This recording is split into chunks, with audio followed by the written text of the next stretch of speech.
ओम उमा महेश्वराय नमः।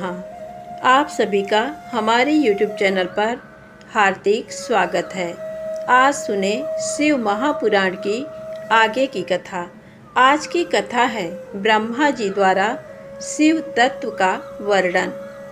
नारद जी ने कहा, हे पितामह, मैं भगवान शिव के विभिन्न चरित्रों, उनके स्वरूप तथा वे सृष्टि के आरंभ में, मध्य में किस रूप में थे, उनकी लीलाएं कैसी होती हैं और प्रलय काल में भगवान शिव कहाँ निवास करते हैं, उनका विवाह तथा उनके पुत्र कार्तिकेय के जन्म आदि की कथाएं मैं आपके श्रीमुख से सुनना चाहता हूँ।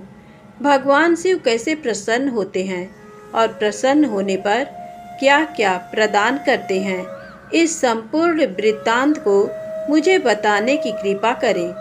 अपने पुत्र नारद की ये बातें सुनकर पितामह ब्रह्मा बहुत प्रसन्न हुए। ब्रह्मा जी ने कहा, हे नारद, तुम सदैव जगत के उपकार में लगे रहते हो। तुमने जगत के लोगों के हित के लिए बहुत उत्तम बात पूछी है, जिसके सुनने से मनुष्य के सब जन्मों के पापों का नाश हो जाता है। उस पर ब्रह्म शिव तत्व का वर्णन मैं तुम्हारे लिए कर रहा हूँ। शिव तत्व का स्वरूप बहुत सुंदर और अद्भुत है। जिस समय महाप्रलय आई थी और पूरा संसार नष्ट हो गया था तथा चारों ओर सिर्फ अंधकार ही अंधकार था, आकाश व ब्रह्मांड तारों व ग्रहों से रहित होकर अंधकार में डूब गए थे। सूर्य और चंद्रमा दिखाई देने बंद हो गए थे। सभी ग्रहों और नक्षत्रों का कहीं पता नहीं चल रहा था। दिन रात अग्नि जल कुछ भी नहीं था।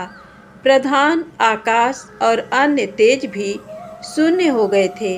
शब्द, स्पर्श, गंध, रूप, रस का अभाव हो गया था।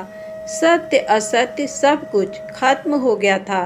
तब सिर्फ सत्य ही बचा था। उस तत्व को मुनिजन एवं योगी अपने हृदय के भीतर ही देखते हैं। वाणी, नाम, रूप, रंग आदि की वहाँ तक पहुँच नहीं है। उस परम ब्रह्म के विषय में ज्ञान और अज्ञान से किए गए संबोधन के द्वारा कुछ समय बाद अर्थात सृष्टि का समय आने पर एक से अनेक होने के संकल्प का उदय हुआ। तब उन्होंने अपनी लीला से मूर्ति की रचना की। वह मूर्ति संपूर्ण ऐश्वर्य तथा गुणों से युक्त, संपन्न, सर्व ज्ञानमयी एवं सब कुछ प्रदान करने वाली है। यही सदा शिव की मूर्ति है। सभी पंडित विद्वान इसी प्राचीन मूर्ति को ईश्वर कहते हैं। उसने अपने शरीर से स्वच्छ शरीर वाली एवं स्वरूप भूता शक्ति की रचना की। वही परम शक्ति प्रकृति गुणमयी और बुद्धित्व की जननी कहलाई। उसे शक्ति, अंबिका, प्रकृति, संपूर्ण लोकों की जननी, त्रिदेवों की माता, नित्या और मूल कारण भी कहते हैं। उसकी 8 भुजाओं एवं मुख की शोभा विचित्र है। उसके मुख के सामने चंद्रमा की कांति भी क्षीण हो जाती है। विभिन्न प्रकार के आभूषण एवं गतियाँ देवी की शोभा बढ़ाती हैं। वे अनेक प्रकार के अस्त्र शस्त्र धारण किए हुए हैं। सदा शिव को ही सब मनुष्य परम पुरुष ईश्वर, शिव, शंभु और महेश्वर कहकर पुकारते हैं।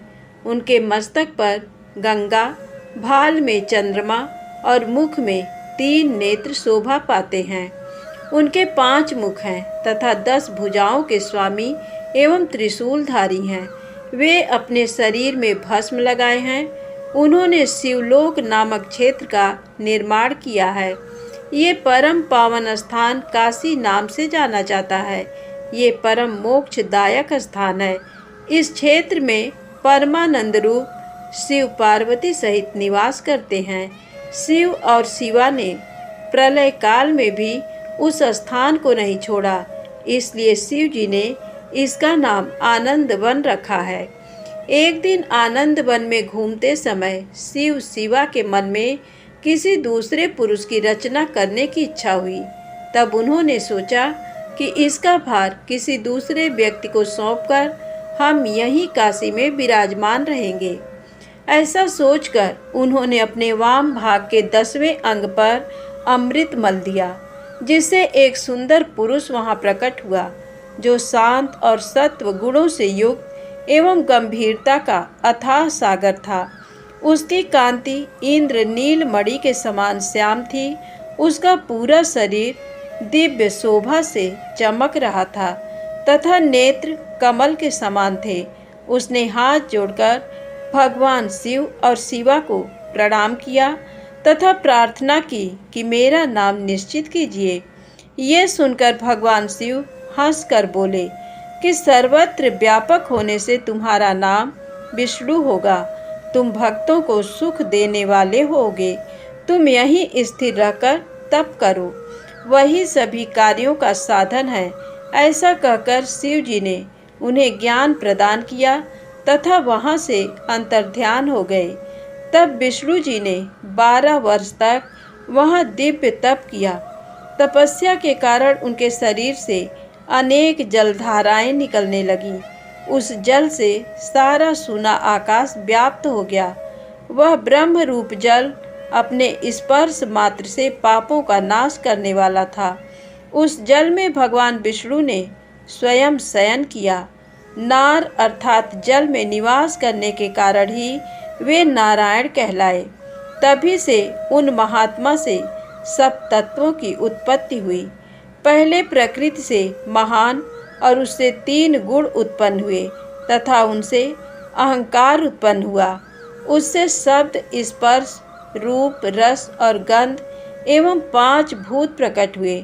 उनसे ज्ञानेंद्रियां एवं कर्मेंद्रियां बनी। उस समय एकाकार 24 तत्व प्रकृति से प्रकट हुए एवं उनको ग्रहण करके परम पुरुष नारायण भगवान शिव जी की इच्छा से जल में सो गए। ब्रह्मा जी कहते हैं, हे देवर्ष, जब नारायण जल में शयन करने लगे तब शिव जी की इच्छा से विष्णु जी की नाभि से एक बहुत बड़ा कमल प्रकट हुआ। उसमें असंख्य नाल दंड थे। वह पीले रंग का था और उसकी ऊंचाई भी कई योजन थी। कमल सुंदर, अद्भुत और संपूर्ण तत्वों से युक्त था। वह रमणीय और पुण्य दर्शनों की योग्य था। तत्पश्चात भगवान शिव ने मुझे अपने दाहिने अंग से उत्पन्न किया। उन महेश्वर ने अपनी माया से मोहित कर नारायण देव के नाभि कमल में मुझे डाल दिया और लीला पूर्वक मुझे प्रकट किया। इस प्रकार उस कमल से पुत्र के रूप में मुझे जन्म मिला। मेरे 4 मुख, लाल मस्तक पर त्रिपुंड धारण किए हुए थे। भगवान शिव की माया से मोहित होने के कारण मेरी ज्ञान शक्ति बहुत दुर्लभ हो गई थी और मुझे कमल के अतिरिक्त और कुछ भी दिखाई नहीं दे रहा था। मैं कौन हूँ, कहाँ से आया हूँ, मेरा कार्य क्या है, मैं किसका पुत्र हूँ, किसने मेरा निर्माण किया है। कुछ इसी प्रकार के प्रश्नों ने मुझे परेशानी में डाल दिया था। कुछ क्षण बाद मुझे बुद्धि प्राप्त हुई और मुझे लगा कि इसका पता लगाना बहुत सरल है।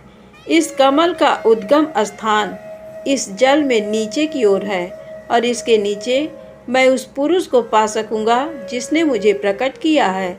ये सोचकर एक नाल को पकड़कर मैं 100 वर्षों तक नीचे की ओर उतरता रहा, परंतु फिर भी मैंने कमल की जड़ को नहीं पाया। इसलिए मैं पुनः ऊपर की ओर बढ़ने लगा। बहुत ऊपर जाने पर भी कमल कोश को नहीं पा सका। तब मैं और अधिक परेशान हो गया।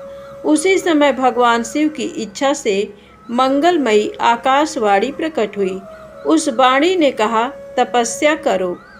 उस आकाशवाणी को सुनकर अपने पिता का दर्शन करने हेतु मैंने तपस्या करना आरंभ कर दिया और 12 वर्ष तक घोर तपस्या की।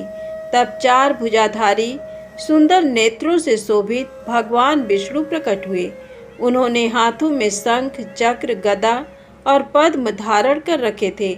उनका शरीर श्याम कांति से सुशोभित था। उनके मस्तक पर मुकुट विराजमान था तथा उन्होंने पीतांबर वस्त्र और बहुत से आभूषण धारण किए हुए थे।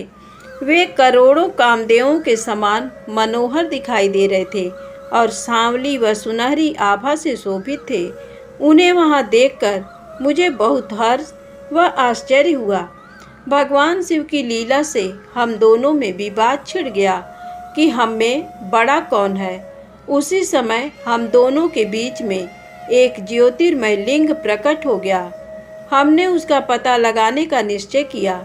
मैंने ऊपर की ओर और विष्णु जी ने नीचे की ओर उस स्तंभ के आरंभ और अंत का पता लगाने के लिए चलना आरंभ किया, परंतु हम दोनों को उस स्तंभ का कोई और छोर नहीं मिला। थक कर हम दोनों अपने उसी स्थान पर आ गए। हम दोनों ही शिव जी की माया से मोहित थे। श्री हरि ने सभी ओर से परमेश्वर शिव को प्रणाम किया। ध्यान करने पर भी हमें कुछ ज्ञात न हो सका। तब मैंने और श्री हरि ने अपने मन को शुद्ध करते हुए अग्नि स्तंभ को प्रणाम किया।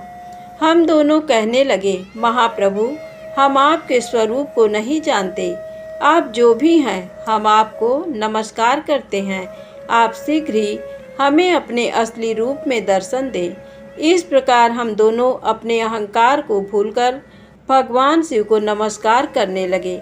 ऐसा करते हुए 100 वर्ष बीत गए। धन्यवाद। प्रेम से बोले शंकर भगवान की जय हो। कमेंट में हर हर महादेव अवश्य लिखें। वीडियो को लाइक करना ना भूलें। आगे की कथा सुनने के लिए कृपया चैनल को सब्सक्राइब अवश्य करें। जय माता दी, जय भोलेनाथ।